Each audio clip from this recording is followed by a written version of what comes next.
हाँ जी, नमस्कार साथियों। अपने कल्चर पढ़ रहे थे, कल्चर के अंदर आज अपने नए टॉपिक के साथ फिर आया हूँ मैं। तो आज अपने एक छोटा सा टॉपिक है और कंफ्यूजिंग टॉपिक भी है। टॉपिक का नाम है वाद्य यंत्र। ये टॉपिक जैसे ही अपने आता है तो कंफ्यूज हो जाते हैं कि ये कौन सी श्रेणी का वाद्य यंत्र है। वैसे वाद्य यंत्र 4 प्रकार के होते हैं। उन चारों प्रकारों में क्वेश्चन पूछा जाता है कि एक वाद्य यंत्र का नाम दे देंगे कि यह वाद्य यंत्र कौन सी श्रेणी का है। तो मैं सारे के सारे वाद्य यंत्र आपको पूरा डिटेल से बताऊंगा, फिर लास्ट में ये भी बताऊंगा, ट्रिक बताऊंगा आपको कि किस तरीके से वाद्य यंत्रों को याद करना है। वो ट्रिक भी आपको साथ में बताता रहूंगा। तो देखो, टॉपिक है वाद्य यंत्र। वाद्य यंत्र 4 प्रकार के होते हैं। वाद्य यंत्र टोटल 4 प्रकार के होते हैं। तो 4 प्रकार देखो कौन कौन से। टोटल 4 प्रकार के होते हैं, यानी 4 श्रेणियां होती हैं इनकी। एक है तत्वाद्य यंत्र, सुशिर वाद्य यंत्र, घन वाद्य यंत्र और अवनद वाद्य यंत्र। ये वाद्य यंत्रों की 4 श्रेणियां होती हैं। जो तार वाले वाद्य यंत्र होते हैं, तार वाले वाद्य यंत्र वो होते हैं तत्वाद्य यंत्र। सुशिर जो फूंक से बजाए जाते हो उन वाद्य यंत्रों को अपने बोलते हैं सुशिर वाद्य यंत्र। घन वाद्य यंत्र, इनको घन वाद्य यंत्र भी बोल देते हैं। कई जगह एक और नया नाम लिखा आता है ताल वाद्य यंत्र। घन या ताल वाद्य यंत्र जो किसी धातु से निर्मित हो, लोहे, तांबे, कांसे आदि से निर्मित हो, वो वाद्य यंत्र घन या ताल वाद्य यंत्र। फिर अवनद वाद्य यंत्र, ऐसे वाद्य यंत्र जो चमड़े से निर्मित हो, चमड़े से निर्मित हो, ऐसे वाद्य यंत्रों को अपने घन वाद्य यंत्र। तो पहले तो ये पढ़ना है कि 4 वाद्य यंत्र होते। अब इसमें कंफ्यूजिंग रहती है, कोई वाद्य यंत्र पूछ लिया तो भूल जाते हैं कि कौन सी श्रेणी का हो सकता है वाद्य यंत्र। तो वो श्रेणियां लास्ट में जाकर आपको ट्रिक बताऊंगा, पूरा का पूरा क्लियर हो जाएगा आपके। देखो, पढ़ते हैं अपने उनको सारे के सारे वाद्य यंत्रों को विस्तार से पढ़ते हैं। पहले अपने पढ़ेंगे तत्वाद्य यंत्र, यानी ऐसे वाद्य यंत्र जिनके तार लगे हो, तारों को बजाया जाता हो। या तो वो तार हाथ की उंगली से बजाए जाते हैं या वो तार गज से बजाए जाते हैं। ऐसे वाद्य यंत्रों को तत्वाद्य यंत्र कहते हैं। देखो, बात के एक तारे की एक बात तो कन्फर्म होगी, नाम ही एक तारा है तो तार कितने होंगे? तो तार इसके होंगे एक। नाम एक तारा है तो तार एक। आदि वाद्य यंत्र इसलिए कहते हैं, नारद जी बजाया करते थे। नारद जी बजाया करते थे, यानी प्राचीन काल के अंदर जो व्यक्ति पत्रकार का काम करता था वो नारद जी हुआ करते थे। सूचनाओं को आदान प्रदान करने का काम होते थे। और जो नारद जी वाद्य यंत्र बजाते थे वो देखो इस तरीके का वाद्य यंत्र होता था, एक तारा, वो बजाया करते थे। एक वाद्य यंत्र ये ये तुम्बे की आकृति का है और ये इसके लकड़ी है वो लगाई गई है और यहां पर एक खूंटी सी बनाई गई है और यहां इसके तार लगा है। यहां इसके तार लगा है, इस तार को उंगली से बजाते हैं। एक तारा वाद्य यंत्र हाथ की उंगली से बजाया जाता है। एक हाथ में तो करताल लेते, यानी एक तारे को रख लिया और एक हाथ की उंगली से बजाएंगे और दूसरे हाथ के अंदर करताल रखते। करताल पढ़ेंगे आगे। करताल एक हाथ से एक तारा, दूसरे हाथ से करताल बजाया जाता है। थोड़ा सा हिस्सा बकरे के चमड़े से मढ़ दिया जाता है, यानी ये जो भाग हैं, ये जो क्षेत्र है, यहां पर पूरा का पूरा बकरे का चमड़ा मढ़ दिया जाता है। बाकी तो पूरा लकड़ी का। इस साइड में लकड़ी की खूंटी है, ये तांबे का तार है और इस साइड में बकरे की चमड़ी ले। नारद जी बजाया करते थे, एक हाथ में ये एक तारा लेते थे और दूसरे हाथ में करताल। तो ये एक तारा वाद्य यंत्र। सारंगी नाम लिख रखा है कि तत्वाद्य यंत्रों में सर्वश्रेष्ठ वाद्य यंत्र, सागवान की लकड़ी से बना हुआ वाद्य यंत्र और इसका जो वादन होता है वो गज से होता है। इसका मतलब उंगलियों से यह वाद्य यंत्र नहीं बजाया जाता है, इसके गज लगा होता है। तार होते हैं ना, तार, तार बकरे की आंत से बने होते हैं। और जो बजाने के लिए गज होता है, वो गज के घोड़े के पूंछ के बाल लगे होते हैं। तार होते हैं ना, तार, ये देखो इधर दे रखा है, ये वाद्य यंत्र, इसको बोलते हैं सारंगी। ये तत्व वाद्य यंत्रों में सर्वश्रेष्ठ वाद्य यंत्र माना जाता है। ये देखो उस पास में गज पड़ा दिख रहा होगा आप, ये गज के जो तार हैं, ये जो तार हैं, और ये जो तार है इस साइड के अंदर, यहां पर तार लगे हैं, ये तार किस चीज के बने हैं? तो बकरे की आंत से। ये जो गज है ना, इस गज के घोड़े के पूंछ के बाल लगे होते हैं। लंगा जाति लिख रखा है, लंगा जाति के कलाकार इस वाद्य यंत्र को बजाते हैं।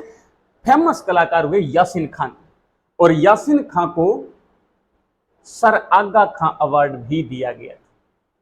या आपको पूछ ले कि सारंगी के प्रसिद्ध कलाकार कौन हुए, तो यासीन खां, और यासीन खान को इतने फेमस हुए कि इनको सर आगा खान अवार्ड दिया गया। फिर सारंगी का एक प्रकार है जो पश्चिमी राजस्थान में चलता है कि जड़ों की सारंगी कहाँ की प्रसिद्ध है, तो सारंगी का एक प्रकार है जड़ों की सारंगी, वो पश्चिमी राजस्थान में यानी जैसलमेर क्षेत्र के अंदर बजाई जाती है। कौन सी जाति के लोग बजाते हैं, तो लंगा जाति अपने सारंगी के अंदर याद करना। ये देख लिया होगा सारंगी का चित्र, ऐसी होती है सारंगी। फिर देखो रावण हत्ता, नारियल के खोल पर बकरे का चमड़ा चढ़ाकर बनाया जाता है। ये नारियल का खोल है, नारियल का खोल, इस साइड में यहां पर ये बकरे की चमड़ी लगाएगी, और पूरा का पूरा लकड़ी का है, और यहां पर खूंटियां लगाई गई है, यहां तार हैं, ये पड़ा है जो बजाने के लिए गज होता है। बजाने के लिए गज होता है रावण हत्ता वाद्य यंत्र। और पाबू जी की फड़ और रामदेव जी की फड़ जब बांधी जाती है, उस समय इस गज को बजाया जाता है। और डोंगजी जवाहर जी के गीत गाते या डोंगजी जवाहर जी की भक्ति में कोई वाद्य यंत्र बजाया जाता है, वो भी रावण हत्ता बजाया जाता है। पाबू जी की फड़, जब नायक जाति के भोपे पाबू जी की फड़ को बांधते हैं तो रावण हत्ता बजाते हैं। रामदेव जी की फड़ कामड़ जाति के लोग जब बांधते हैं तो कौन सी फड़ बजाते हैं, सॉरी कौन सी वाद्य यंत्र बजाते हैं, तो रावण हत्ता बजाया जाता है। फिर नारियल की खोल पर बकरे का चमड़ा चढ़ाया जाता है। डोंगजी जवाहर जी के भक्ति में भी वाद्य यंत्र बजाया जाता है। कमाइचा, ये देखो कमाइचा किस तरीके, वैसे चित्र देख देख के आपके ज्यादा समझ में आ गए थे, इसलिए मैंने इस तरीके से इस पीडीएफ को तैयार करवाया है। कमाइचा सारंगी के समान ही, अपने पहले सारंगी देखी थी, उसके समान ही, ज्यादा कोई चेंजिंग नहीं है। ये देखो यहाँ पर तार है, ये खूंटियां बनी हुई है, और ये यहां पर है तार है। सारंगी के समान है। मांगणियार जाति, पश्चिमी राजस्थान के अंदर मांगणियार जाति के लोग या मांगणियार जाति के कलाकार हैं, वो इस वाद्य यंत्र को बजाते हैं।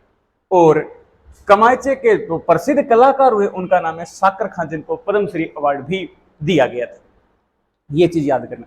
कहीं आपसे पूछ ले कि कमाइचे का जादूगर किसे कहा जाता है, तो आपको याद करना होगा साकर खां को कमाइचे का जादूगर कहा जाता है। पद्मश्री अवार्ड भी इनको दिया गया था। और सारंगी के समान वाद्य यंत्र होता है वो कमाइचा होता है। मांगणियार जाति के कलाकार होते हैं।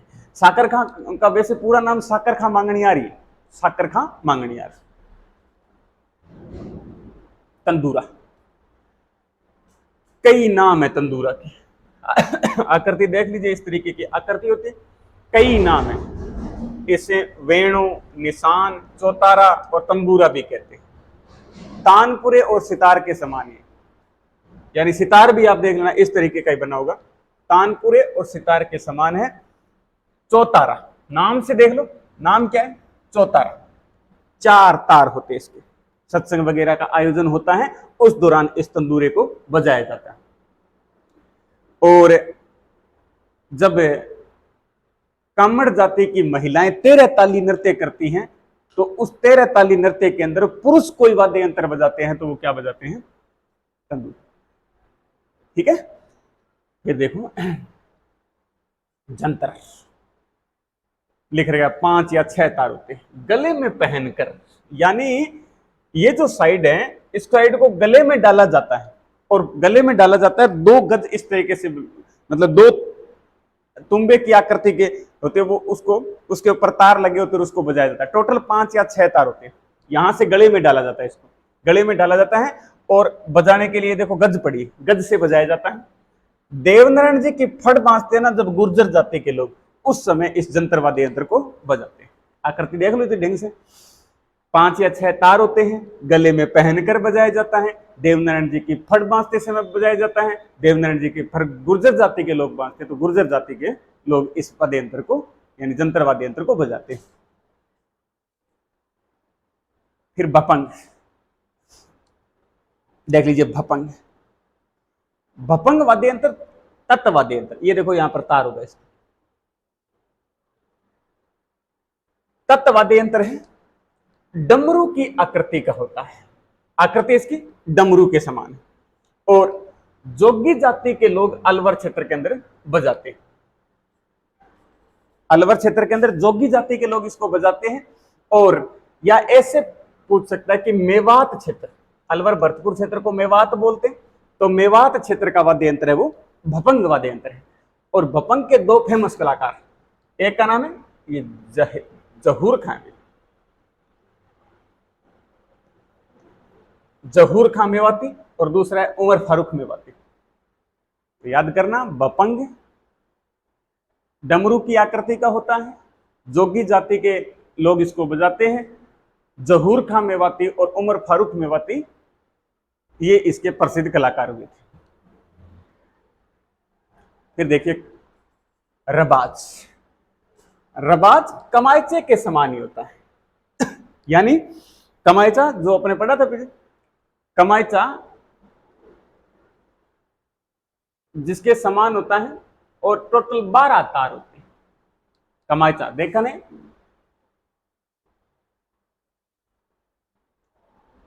ये देखो इस तरीके का होता है कमायचा, और इस तरीके का ही आगे पढ़ रहे हैं अपने रबाज। तो रबाज कमायचे के समान होता है और उंगलियों के नाखूनों से इसको बजाया जाता है। उंगली के जो नाखून होते हैं उनसे उसको बजाया जाता है। टोटल तार कितने होते हैं? तो 12 तार, ज्यादा कोई विशेषता नहीं है, तार याद कर लेना, तार इनके कितने हैं तो 12 है बस। फिर रबाब, रबाब देख लीजिए इस तरीके का वाद्य यंत्र है। रबाज के तो 4 तार, सॉरी 12 तार होते हैं और रबाब के 4 तार होते हैं। ये देखिए 4 तार हैं, बाटों द्वारा ये वाद्य यंत्र बजाया जाता है। जो वंशावली गाने गाते थे जो भाट है, वो कौन सा वाद्य यंत्र बजाते थे? तो ये रबाब वाद्य यंत्र वो बजाया करते थे। वह रबाब वाद्य यंत्र देख लीजिए, इस तरीके की आकृति इसकी बनी होती है। टोटल 4 तार होते हैं। पश्चिमी राजस्थान या दक्षिणी पूर्वी राजस्थान बोल सकते हैं, शेखावाटी क्षेत्र बोल सकते हैं, इन क्षेत्र के अंदर जो भाट जाति के लोग वाद्य यंत्र को बजाते थे वो है रबाब। फिर देखो अगला चिकारा, केर की लकड़ी का बना होता है। इस तरीके का ये वाद्य यंत्र केर की लकड़ी का बना होता है।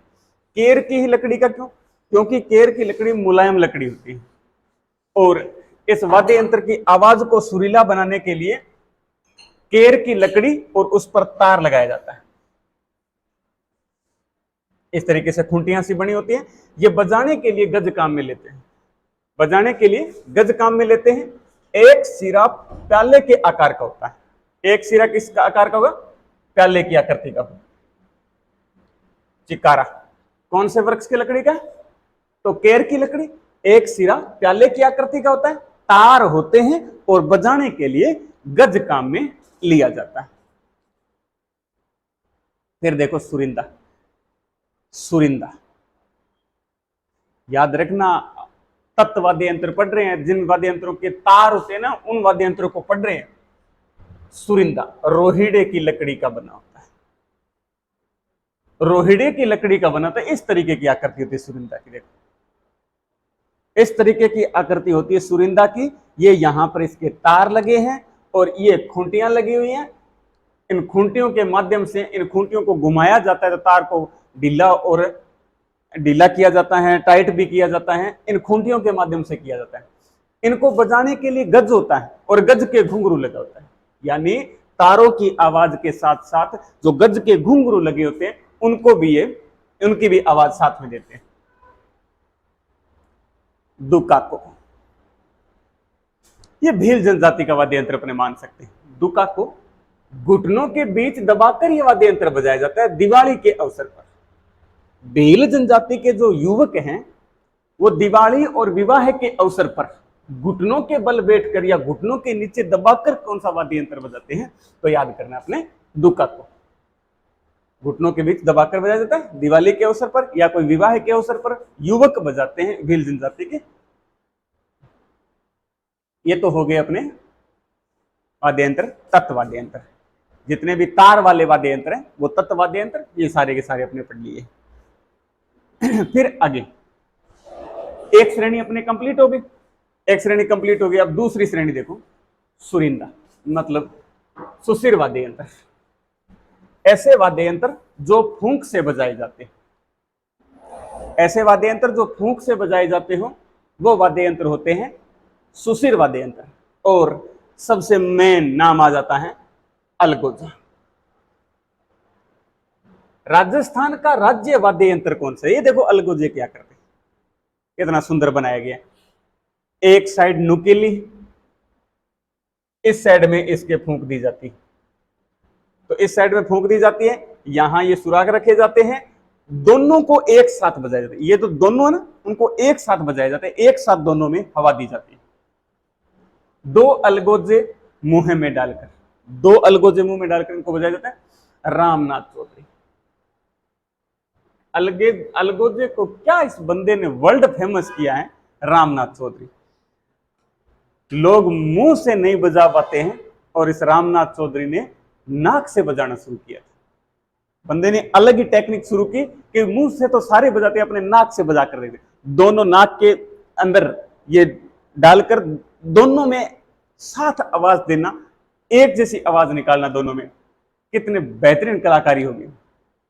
ये खुद बताते हैं कि मैं जब मैंने मेरा जीवन शुरू किया था इसमें, तो ये कुछ पता नहीं था, बस दादाजी के साथ भेड़ चराया करते थे, पशु चराया करते थे, तो दादाजी तो मुंह से बजाते थे। मैंने धीरे धीरे अलग ही टेक्निक शुरू कर दी, नाक से बजाना शुरू किया। कई सालों तक, बहुत सालों तक ये नाक से बजाते रहे। कभी अमेरिका के टूरिस्ट यहां पर घूमने के लिए आए, विदेशी टूरिस्ट यहां पर घूमने के लिए आए, तो ये पदमपुरा नाम की जगह जयपुर के अंदर, वहां के अब वो टूरिस्ट घूमने के लिए आए थे, उनको बजाकर दिखाते हैं। बजाकर दिखाया तो उनको लगा कि यार वास्तव में बंदे में कितना टैलेंट भरा पड़ा है, बंदे में कितनी प्रतिभा हो सकती है। फोटो वगैरह खींच के ले गए, फेमस किया इनको। बाद में धीरे धीरे जब चर्चा में आए तो उदयपुर की सहेलियों की बाड़ी के अंदर कोई प्रोग्राम था और प्रोग्राम के अंदर इनकी फोटोज वगैरह लगाई गई। वहां पर बड़े बड़े मंत्री और बड़े बड़े अधिकारी वहां पर आए, तो सहेलियों की बाड़ी के अंदर जो फोटोज वगैरह लगाई गई उसमें बहुत सारी फोटोज है रामनाथ चौधरी की। रामनाथ चौधरी की फोटोज वगैरह लगा दी गई और नाक से बजा रहे अलगोजा। मंत्री साहब वहां पर आए, मंत्री साहब को लगा कि यार ये अलग ही कलाकारी, इस बंदे को लाया जाए। रामनाथ चौधरी को यहां से उदयपुर ले जाया जाता है, सहेलियों की बाड़ी। डर लग रहा था बंदे को कि ऐसा मैंने क्या कांड कर दिया जो मेरे को यहां से इतनी दूर लेके जा रहे, लेकिन इनको ये नहीं पता था कि आप वर्ल्ड फेमस होने जा रहे हैं। रामनाथ चौधरी ने वहां सहेलियों की बाड़ी के कार्यक्रम के अंदर क्या बेहतरीन प्रदर्शन किया था कि दुनिया मुरीद हो जाती। फिर अमेरिका के राष्ट्रपति बिल क्लिंटन जब यहां पर आए तो बिल क्लिंटन के सामने इन्होंने यह वाद्य यंत्र बजाया। बिल क्लिंटन यहां से इसको अमेरिका लेके जाते, अमेरिका के प्रोग्राम के अंदर इन्होंने ये वाद्य यंत्र बजाया। फिर वर्ल्ड के बहुत सारे देशों की इन्होंने यात्रा की, वहां पर ये वाद्य यंत्र बजा के आए थे। राजस्थान की संस्कृति को बढ़ावा देने में रामनाथ चौधरी का बहुत बड़ा योगदान माना जाता है, जिसने अलगोजा जैसे वाद्य यंत्र को एक अलग टेक्निक से शुरू किया। और वाद्य यंत्र अलगोजा राजस्थान का राज्य वाद्य यंत्र। बांसुरी, बांसुरी ये देखिए, बांसुरी तो वैसे सभी ने देखी होगी किस तरीके की होती है। ये सुराख रखे होते हैं उनकी, एक साइड में हवा दी जाती है और उंगलियों से इन सुराख के ऊपर उंगलियां रखकर ये बजाया जाता है। 3-4 प्रकार है इसके। बांसुरी के 7 छेद भी होते हैं, 6 छेद भी होते हैं, 5 छेद भी होते हैं।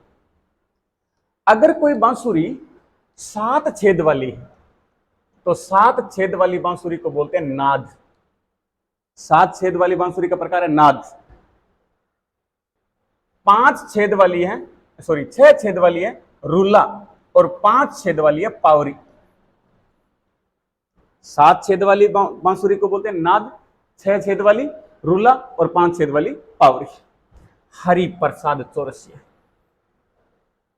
हरि प्रसाद चौरसिया बांसुरी बजाने में बहुत माहिर कलाकार हुए थे। बांसुरी के प्रसिद्ध कलाकार आपसे कोई पूछे तो आप करना है हरि प्रसाद चौरसिया। फिर देखो आगे, सहनाई। सहनाई चिलम की आकृति का बना। सहनाई चिलम की आकृति का बना हुआ वाद्य यंत्र, शीशम या सागवान की लकड़ी से बना रहे इसके प्रसिद्ध कलाकार हुए उस्ताद बिस्मिल्लाह खां। सहनाई, विवाह के अवसर पर सहनाइयां बजती। उस सहनाई की आवाज सुनकर ही पता लगता है कि कोई अच्छा मांगलिक अवसर है यहां आसपास के क्षेत्र के अंदर। उस सहनाई को वर्ल्ड फेमस बनाया था उस्ताद बिस्मिल्लाह खां ने।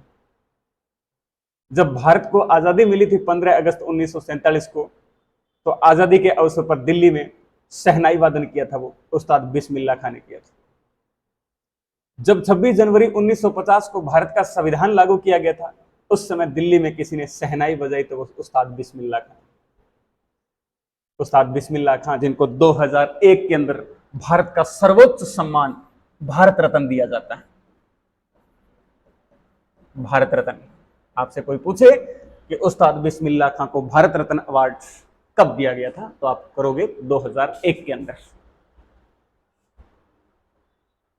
पुंगी, ये तो देखी होगी, पुंगी बेण भी बोलते हैं इसको, पुंगी या बेण बोलते हैं इसको। ये तो आकृति सभी के मन में होती है। जोगी लोग बजाते हैं इस वाद्य यंत्र को। सांप को मोहित करने की अद्भुत शक्ति होती है इस वाद्य यंत्र के अंदर। सांप को अगर आपको डांस करवाना तो आप पुंगी बजाना सीखिए। तो पुंगी या बीन आपने कभी नागिन फिल्म में देखा होगा, अमरीश पुरी बजा रहा है, वही पुंगी। और कालबेलिया जाति के लोग इसको बजाते हैं, ज्यादातर कालबेलिया जाति के लोग बजाते हैं। अपने इस क्षेत्र के अंदर तो जोगी जाति के लोग इसको बजाते हैं। सांप को मोहित करने की अद्भुत शक्ति होती है इस वाद्य यंत्र के अंदर। हवा दी जाती है, सुशिर वाद्य यंत्र। फिर देखो शंख, जंतु का कवच होता है। मंदिरों में आरती के समय इसको बजाया जाता है। ज्यादा कोई विशेषता नहीं है, मंदिरों के अंदर रखा जाता है। जिस समय हम आरती करते हैं सुबह या शाम को, उस समय इस वाद्य यंत्र को बजाते हैं। समुद्रों के अंदर मिलता है, जंतु का कवच है, तो ज्यादा कोई विशेषता नहीं। सुशिर वाद्य यंत्र। फिर देखो सिंगी, बलदार सिंग। सिंगा भी वाद्य यंत्र सींग से बना होता है, सिंगी भी वाद्य यंत्र सींग से बना होता है। सिंगा और सिंगी ये दोनों सींग से बने होते हैं। बलदार सींग से या भैंस के सींग से बना हुआ वाद्य यंत्र कौन सा है, तो सिंगी। होठों पर रखकर कंठ से उत्पन्न ध्वनि से बजाया जाता है। होठ पर रखकर कंठ से आवाज दी जाती है। इसके अंदर कंठ से हवा दी जाती है, यहां पर हवा दी जाती है, यहां से इसकी आवाज निकलती है। तो सिंगा या सिंगी वाद्य यंत्र भी सुशिर वाद्य यंत्रों की श्रेणी में आता है। बांकिया, वैसे धातु का बना है, तो आप सोचेंगे कि घन वाद्य यंत्रों की श्रेणी में आना चाहिए। नहीं, अगर फूंक से बजाया जा रहा है तो पित्तल का बना हो, चाहे अगर फूंक से बजाया जा रहा है तो वो सुशिर वाद्य यंत्रों की श्रेणी में आएगा। बांकिया पित्तल का बना होता है, एक और मुंह में, एक और छोटी साइड है, इस छोटी साइड को मुंह में डालकर फूंक मारी जाती है, यहां से इसकी आवाज निकलती है। इस तरीके का बांकिया, नाम ही बांकिया तो बांका ही है। इसके साथ ढोल और कांसे की थाली बजाई जाती है। जब बांकिया वाद्य यंत्र बजाया जाता है उसके साथ है ढोल भी बजाया जाता है, कांसे की थाली भी बजाई जाती है। सरगड़ा जाति के लोग बजाते हैं इसको। पश्चिमी राजस्थान के अंदर सरगड़ा जाति के लोग इस वाद्य यंत्र को बजाते हैं। वैसे जो रणकपुर का जैन मंदिर है ना पाली के अंदर, उस मंदिर के अंदर भी बांकिया वाद्य यंत्र बजाया जाता है, ज्यादातर वहां पर बजाया जाता है। फिर देखो मशक, इस तरीके का बना था, बहुत सारी पाइप होती, बकरे की खाल, यहां पर ये बकरे की खाल, बकरे की खाल के अंदर इस तरीके से 4-5 पाइप डालते हैं और इसके अंदर आवाज देते हैं। इसको आधुनिक बैग पाइपर के नाम से, इसको आधुनिक बैग पाइपर भी कहते हैं। मशक वाद्य यंत्र को आधुनिक बैग पाइपर, अब बैग पाइपर का नाम लेते कई तो और ही अंदाजा लगाएंगे आप में से कि यार बैग पाइपर का नाम आया। आपने कभी सलमान खान की मूवी में सलमान खान की जो डिक्स स्क्वाड की एड आती है, देखिए उसको तो पता लग ही जाएगा, डिक्स स्क्वाड की एड आती है, उसके अंदर ये वाद्य यंत्र बजाया जा रहा है। तो इस तरीके का बना होता है। भेरुंजी के भोपे इस वाद्य यंत्र को बजाते हैं। मशक आधुनिक बैग पाइपर कहते हैं। मशक के जो प्रसिद्ध कलाकार हैं वो है श्रवण कुमार। बांसुरी के प्रसिद्ध कलाकार हरिप्रसाद चौरसिया, मशक के प्रसिद्ध कलाकार श्रवण कुमार, कमायचे के कलाकार साकरखा मांगणियार, ये कई कलाकार मैंने आपको बताए हैं। ये देखो भुंगल, भुंगल या रणभेरी, रणभेरी, रण यानी युद्ध, भेरी यानी घोष, युद्ध के समय बजाया जाने वाला वाद्य यंत्र। युद्ध शुरुआत होने का मतलब है, यानी रणभेरी बजने का मतलब है युद्ध शुरू होने वाला है। युद्ध की शुरुआत में बजाया जाने वाला वाद्य यंत्र है रणभेरी या भुंगल। मेवाड़ क्षेत्र में बवाई जाति के लोग जब बवाई नृत्य करते हैं तो ये भुंगल बजाते हैं। खेल शुरू होने से पहले लोगों को एकत्र करने, देखो मेनली लोगों को इकट्ठा करना, तो रणभेरी बजेगी। युद्ध में लोग इकट्ठे होते हैं, एक तरीके से इकट्ठे होकर युद्ध करने की तैयारी हो जाती है कंप्लीट, तो रणभेरी बजते ही युद्ध शुरू हो जाता है। युद्ध की शुरुआत में बजाया जाता है रणभेरी और युद्ध के अंत में बजाया जाता है शंख। ये चीज आप याद करना। तो भुंगल इस तरीके का बना होता है, यहां पर इसके फूंक मारी जाती है।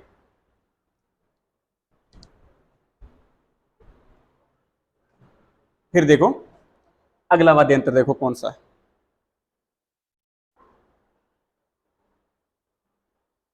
सतारा।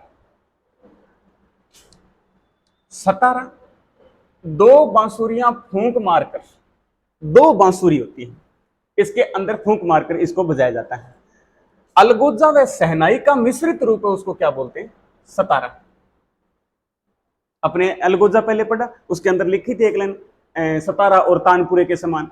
तो सतारा होता है ना वो अलगोजे और सहनाई दोनों का मिश्रित रूप है, और जैसलमेर बाड़मेर क्षेत्र के अंदर इस सतारा वाद्य यंत्र को बजाते हैं।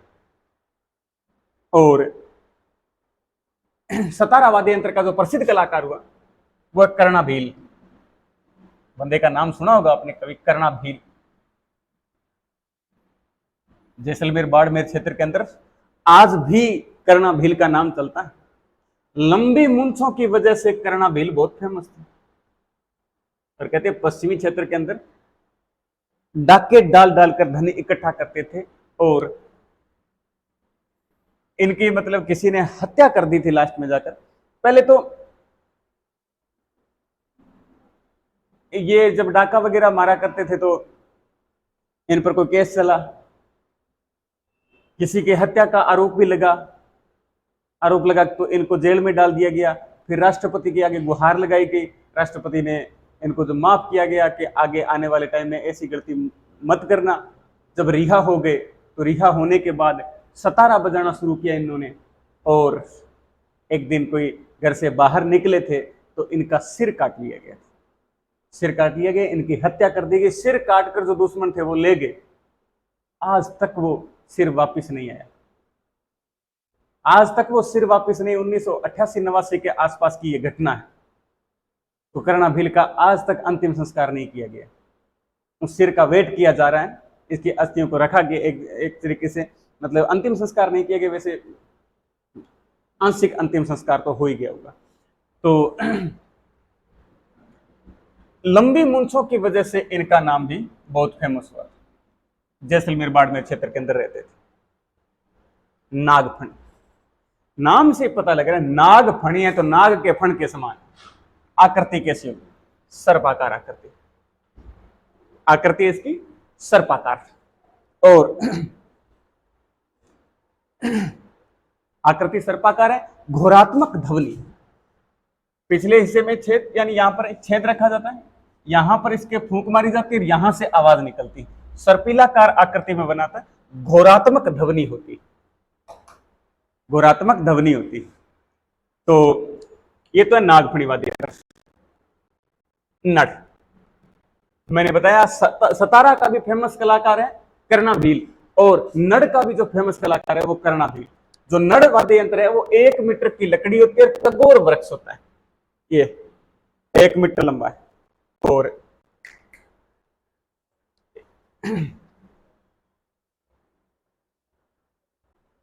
हाँ, नड़ वाद्य यंत्र, नड़ के बाद देखो मोरचंग।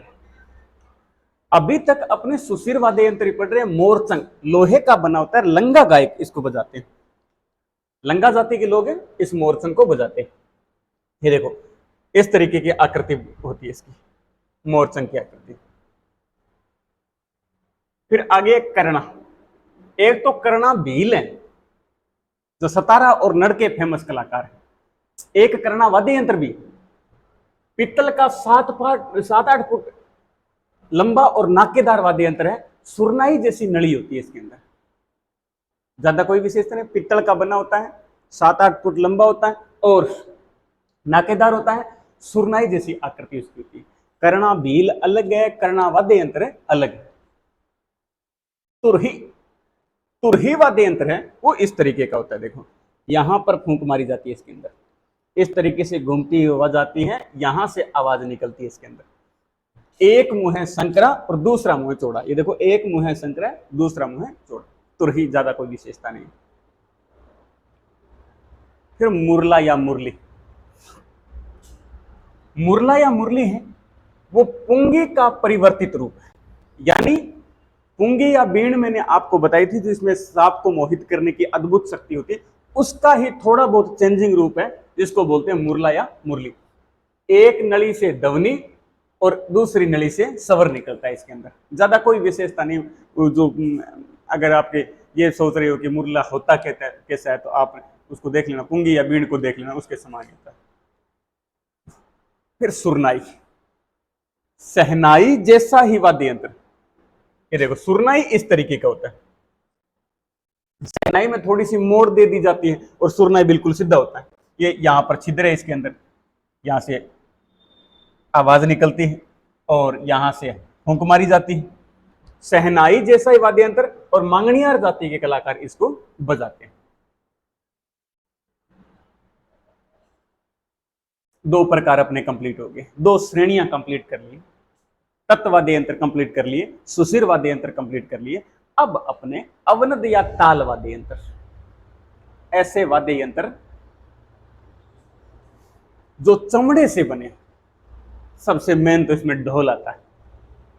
ढोल लोहे या लकड़ी के गोल घेरे पर चमड़ा मढ़कर, ये लोहा है या लकड़ी है, इसके ऊपर गोल इस तरीके से चमड़ा मढ़ के वाद्य यंत्र बनाया जाता है। मांगलिक अवसरों पर इस ढोल को बजाया जाता है, मांगलिक अवसरों पर इस ढोल को बजाया जाता है। ढाक, ढोल की आकृति आपने देखी इस तरीके की होती है, पर ढाक की आकृति होती है वो इस तरीके से होती है। यहां पर इसके एक लकड़ी की डंडी से चोट दी जाती है तो ध्वनि निकलती है। ढाक डेरों के समान होता है। देखो डेरों के समान, डेरू तो यहां से संकरा हो जाता है, लेकिन ये यहां से संकरा नहीं है डेरू के समान ही। गुर्जर जाति के लोग इसको बजाते हैं। मैंने बताया आपको पहले, जब फट बांधते गुर्जर जाति के लोग तो रावणता बजाते हैं। इसके अलावा गुर्जर जाति के लोग एक और वाद्य यंत्र बजाते हैं, वो ढाक। पैरों में रखकर इसको बजाया जाता है, यानी पास बैठकर इसको बजाया जाता है। ढाक वाद्य यंत्र डेरू के समान ही थोड़ा बड़ा है। ढोलक, याद रखना ढोल और ढोलक अलग अलग है दोनों। ढोल की तरह ही दोनों मुंह बराबर होते हैं, दोनों साइडें बराबर होती है। एक साथ इसके साथ मंजीरा बजाया जाता है, यानी ढोलक के साथ मंजीरा बजाया जाता है। ढोल के साथ मंजीरा नहीं बजाया जाता है, ढोलक के साथ मंजीरा बजाया जाता है। डमरू, डमरू, डुगडुगी, छोटा रूप क्या हो जाता है इसका, डुगडुगी। बीच में पतले हिस्से की दो गांठ, ये देखो, इस आवाज को सुरीला बनाने के लिए पतले हिस्से पर गांठ मारी जाती है। इस साइड को टाइट करना हो तो यहां पर गांठ को टाइट कर देते हैं। जैसे जैसे टाइट करते जाते हैं आवाज में चेंजिंग होती जाती। तो ये डमरू शिव जी का वाद्य यंत्र मान सकते हैं, और छोटा रूप होता है इसका डुगडुगी। डेरू, डमरू अलग है, डेरू अलग है। डमरू छोटा होता है, सॉरी, हाँ, डमरू छोटा होता है और डेरू बड़ा होता है। डमरू तो छोटा सा दिखाया था मैंने, और ये डेरू ये बड़ा है। आम की लकड़ी का बना होता है और लकड़ी की डंडी से इसको बजाया जाता है। इसको लकड़ी की डंडी से बजाया जाता है। वो डमरू है उसको तो अपने ऐसे ऐसे घुमाते हैं तो आसपास में दो तार, दो रस्सियां लगी होती है, उससे अपने आप आवाज निकलती है। लेकिन इसको है ना, इसको पकड़ के बजाया जाता है। जैसे जागरण वगैरह लगती हैं तो इसको बजाते हैं। डेरू याद रखना, जो डमरू है वो शिवजी पार्वती वाला है, और डेरू है वो जागरण में बजाए जाते हैं। तेरा डफ, ये डफ इस तरीके का होता है। डफ इस तरीके का होता है, लोहे के गोल घेरे पर बकरे की खाल चढ़ाकर। ये लोहे का गोल घेरा है, इस पर ये बकरे की खाल चढ़ाई गई है और इसको बजाया जाता है। छोटा रूप होता है डफ का, जो छोटा रूप होता है उसको क्या बोलते हैं, डफली बोलते हैं। डफ का छोटा रूप क्या कहलाएगा, डफली कहलाएगा। मृदंग, मृदंग को पखावज भी बोलते हैं। ये इस तरीके का सुंदर वाद्य यंत्र है। मृदंग या पखावज बीजा, सुपारी और बड़ के पेड़ के तने से बनाया जाता है। याद रखो, बीजा, सुपारी, बड़ के पेड़ के तने से इस वाद्य यंत्र को बनाया जाता है। रावल, बवाई और राबिया जाति के लोग इसको बजाते हैं। रावल, बवाई और राबिया जाति के लोग बजाते हैं। पुरुषोत्तम दास को पद्मश्री अवार्ड मिला है। पखावज के प्रसिद्ध कलाकार आपसे कोई पूछे तो क्या करोगे, पुरुषोत्तम दास पखावज आपको याद करना है। तो ये तो हो गया अपना मृदंग या पखावज। तो पाबूजी के माटे, ये पाबूजी के माटे, पाबूजी के पवाड़े गाते हैं ना, पाबूजी के पवाड़े गाते हैं थोरी जाति के लोग। पवाड़े यानी गाथा गीत। पवाड़े का मतलब होता है पाबूजी के गाथा गीत। गाथा गीत, पाबूजी के पवाड़े या गाथा गीत गाते समय ये पाबूजी के माटे बजाते हैं। मिट्टी के दो बड़े बर्तनों के मुख पर खाल चढ़ी, मिट्टी के दो बड़े बर्तन होते हैं और उस पर यहां मुंह पर के खाल मट दी जाती है, और दोनों माटों की प्रक्रिया अलग अलग व्यक्तियों द्वारा, दो माटे एक साथ बजाए जाते हैं और दोनों माटे दो अलग अलग व्यक्तियों द्वारा बजाए जाते हैं। और पाबूजी के पवाड़े जब थोरी जाति के लोग या पाबूजी के गाथा गीत जब थोरी जाति के लोग गाते हैं, उस समय यह वाद्य यंत्र बजाया जाता है। फिर नौबत इस तरीके का है। ये भैंस की खाल मड़ी जाती है। यहाँ पर भैंस की खाल है, ये डंडियां पड़ी है, डंडियों से बजाया जाता है। मंदिरों और महलों के द्वार पर बजाते हैं। कभी सीरियल या कोई मूवी के अंदर ऐसा वाद्य यंत्र देखा होगा आपने, जो गेट के पास मंदिर या महल है उसके गेट के पास कोई वाद्य यंत्र है, तो वो कौन सा है, ये है नौबत। ये नौबत वाद्य यंत्र के सॉन्ग भी आया था, बाजे छे नौबत बाजा मारा डिगीपुरी का राजा। यानी डिगीपुरी के राजा को ये मैसेज दिया जा रहा है कि बाहर नौबत बाजे बाज रहे। इसका मतलब बाहर गेट के पास नौबत बाजे। नगाड़ा, ये सहनाई के साथ बजाता है। ये देखा होगा नगाड़ा इस तरीके का वाद्य यंत्र होता है, दो रखे होते हैं, मांगलिक अवसरों पर बजाते हैं। नगाड़े का जादूगर किसे कहा जाता है, नगाड़े का जादूगर कहा जाता है राम किशन सोलंकी को। नगाड़ा नगाड़ा नगाड़ा बजा, उसमें वाद्य यंत्र देखना कभी, ये नगाड़ा वाद्य यंत्र रखा होता है, ये बजाया जाता है।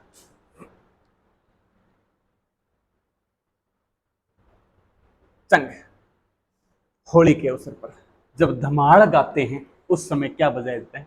चंग बजाया जाता है। अधिकतर लोगों ने देखा होगा चंग वाद्य यंत्र लकड़ी का बना गोल वाद्य यंत्र होता है। ये लकड़ी होती है चारों तरफ, यहां पर चमड़ा मढ़कर इसको बनाया जाता है। होली के आसपास के दिनों में जब धमाल गाते हैं उस समय ये वाद्य यंत्र बजाया जाता है। खंजरी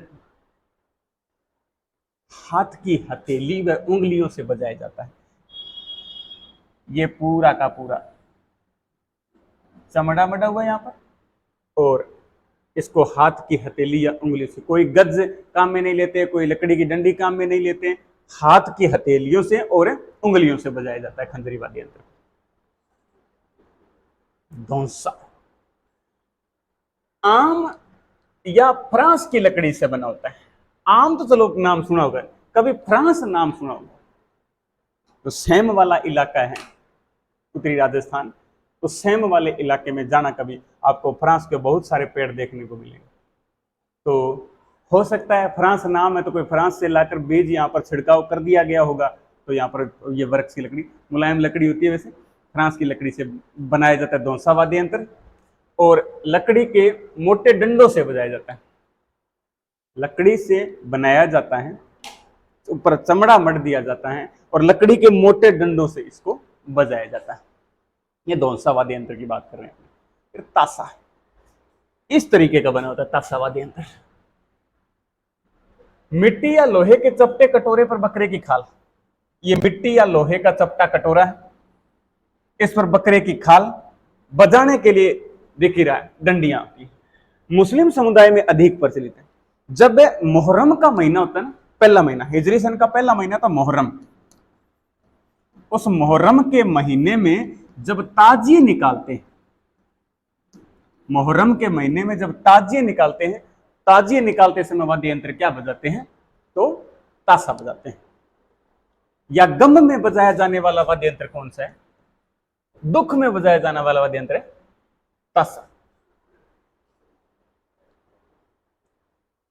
फिर है दमामा, दमामा या इसको टामक भी बोलते हैं, यह भैंसे की खाल से बना होता है। दो बड़े एवं भारी डंडों से बजाया जाता है, युद्ध क्षेत्र में बजाया जाता है। कभी आप सीरियल या मूवी देख रहे हो, उसके अंदर कोई युद्ध का सीन है तो आपको ये वाद्य यंत्र जरूर देखने को मिलेगा। भैंसे की या भैंस की खाल से बना होता है और दो बड़े बड़े भारी भारी डंडों से इसको बजाया जाता है, दमामा या टामक वाद्य यंत्र।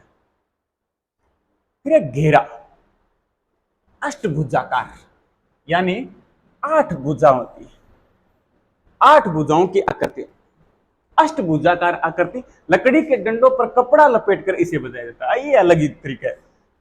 और जो वाद्य यंत्र सीधा लकड़ी की डंडी से बजाए जाते हैं, कोई गज से बजाया जाता है। इसके जो लकड़ी के डंडे होते हैं उसके आगे कपड़ा लगाकर फिर इस पर चोट मारी जाती है। होली के अवसर पर इस घेरा वाद्य यंत्र को बजाया जाता है। 3 श्रेणियां पढ़ ली अपने, अब चौथी श्रेणी देखो, घन वाद्य यंत्र। ऐसे वाद्य यंत्र जो किसी धातु से निर्मित हो, वो वाद्य यंत्र है घन वाद्य यंत्र। मंजीरा, इस तरीके का मंजीरा, ये तो देखा होगा अधिकतर लोगों ने। मंजीरा कामड़ जाति द्वारा इस वाद्य यंत्र को बजाया जाता है। 13 ताली नृत्य के समय, जब महिलाएं रामदेव जी के विवाह के गीत गाती है, कामड़ जाति की महिलाएं, उस समय इस मंजीरा वाद्य यंत्र को बजाते हैं। मैंने पहले भी बताया 13 ताली नृत्य के अंदर महिलाएं तो मंजीरा बजाती और पुरुष चौतारा बजाते हैं। और 13 ताली नृत्य का नाम ही एक महिला कोई डांस कर रही है, वो अपने शरीर पर 13 मंजीरे बांध रही है। 9 दाएं पैर पर बांधेगी, एक दोनों कोहनियों में बांधेगी, एक दोनों हाथों में बांधेगी। टोटल 13 मंजीरे बांधने के कारण नृत्य का नाम हो गया 13 ताली नृत्य। तो मंजीरा इस तरीके का वाद्य यंत्र, आपको फोटो दिख रही होगी। फिर झांझ, इस तरीके का होता है झांझ, मंजीरे जैसा ही होता है। और झांझ वाद्य यंत्र है वो कच्छी घोड़ी नृत्य के दौरान, शेखावाटी क्षेत्र के अंदर जब कच्छी घोड़ी नृत्य किया जाता है उस दौरान झांझ वाद्य यंत्र बजाया जाता है। गीत भी गाए जाते हैं और झांझ वाद्य यंत्र भी कच्छी घोड़ी नृत्य के अंदर बजाया जाता है। काठ की घोड़ी यानी लकड़ी की घोड़ी जब कमर पर बांध कर नृत्य करते हैं उस समय झांझ वाद्य यंत्र बजाया जाता है। थाली, कांसे की थाली बजती हुई सुनी होगी कभी। कांसे की थाली, पुत्र जन्म के अवसर पर कांसे की थाली बजाई जाती है। पुत्र जन्मोत्सव पर बजाए जाने वाला वाद्य यंत्र कौन सा है? तो कांसे की थाली। वैसे पाबू जी के भक्त जब नृत्य करते हैं, पाबू जी के भक्तों का नृत्य कोई पूछ ले कि पाबू जी के भक्त कौन सा नृत्य करते हैं, तो पाबू जी के भक्त नृत्य करते हैं थाली नृत्य, और उसमें भी वाद्य यंत्र थाली बजाई जाती है। फिर चिमटा, ये चिमटा सत्संग वगैरह के अंदर बजाया जाता है। लोहे की पतली पट्टिकाओं को मिलाकर भजन कीर्तन के समय ये हाथ में पकड़कर बजाया जाता है। लोहे का होता है, ये इस तरीके से थोड़ी थोड़ी पत्तियां लगी होती है, ये बनाया जाता है चिमटा। घंटा या घड़ियाल, ये तो मंदिरों के अंदर टंगा होता है, अपने बजाते हैं मंदिरों के अंदर जब जाते हैं तो डोरी से लटकाकर डंडों से चोट मारी जाती है। डोरी से लटकाया जाता है, डंडों से भी चोट मार सकते हैं, और हाथ, ज्यादातर हाथ से ही चोट मारी जाती है। जो मंदिर के अंदर एंट्री करते हैं उस समय इस वाद्य यंत्र को, घंटा या घड़ियाल को बजाते हैं।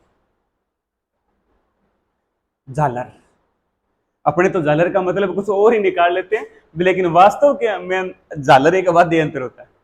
तो कांसे या तांबे की बनी चक्राकार प्लेट होती है, मंदिर में आरती के समय बजाई जाती है। आपने कभी देखी होगी, तवे की आकृति का एक वाद्य यंत्र होता है, उस पर लकड़ी की हथौड़ी से चोट मारी जाती है, उस वाद्य यंत्र को अपने झालर बोलते हैं। ठीक है।